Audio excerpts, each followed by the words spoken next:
When you hear the phrase biggest NFL bust of all time, most people immediately think of Jamarcus Russell. And yeah, the dude flamed out. Hard. But what if I told you there's someone worse? A player with more hype, more national attention, and way more to lose. Despite all that, he fell even harder. Today, we're talking about Tony Mandarich, a man once labeled the best offensive line prospect ever, and how that title turned into one of the NFL's most brutal cautionary tales. Let's rewind to 1989. The NFL draft that year, it was stacked.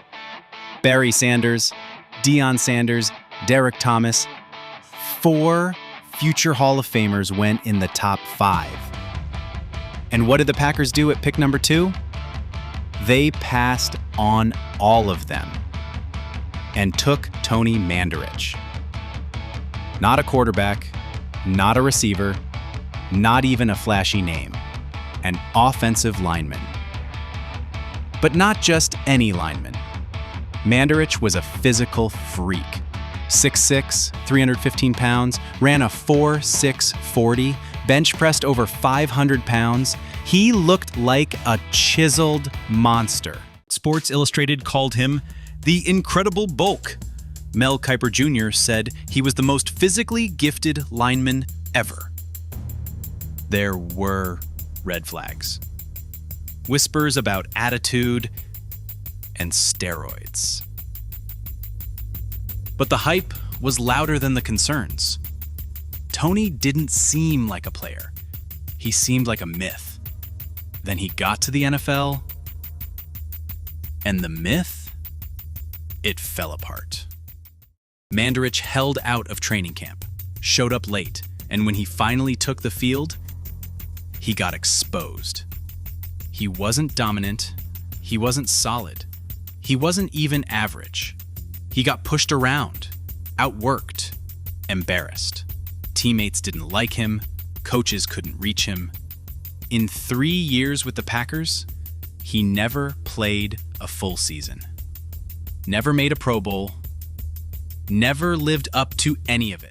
By 1992, the team informed Tony they would be releasing him. Let that sink in. They picked him before Barry Sanders. And he was out of the league in just 3 years. But here's the twist. Mandarich didn't disappear forever.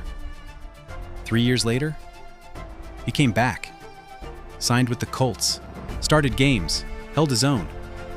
He was actually kind of solid. But by then, the damage was done. He wasn't a phenom, he wasn't a legend. He was just a guy trying to hold on. Later, he admitted it. He took steroids in college. Said the moment he stopped after being drafted, his body collapsed.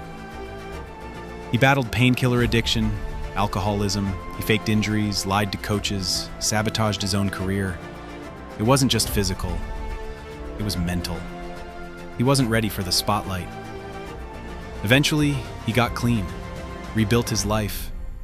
Today, he runs a photography business in Arizona. And credit to him for turning it around. But in terms of football legacy, one of the biggest falls in NFL history. Number 1 pick, Barry Sanders. Let's zoom out for a second.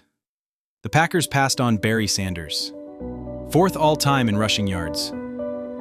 Derek Thomas, 7 Pro Bowls. Deion Sanders, prime time himself. And they took a lineman who lasted 3 seasons. One of the worst draft decisions ever. And unlike Jamarcus Russell, Tony had everything going for him. Top-tier college program, national spotlight, years to develop. This wasn't about bad coaching or bad luck. He didn't get set up to fail. He failed himself. So why don't we talk about him more? Because he doesn't fit the usual bust narrative. He wasn't a flashy QB. There was no scandal, no viral meltdown. He just crashed.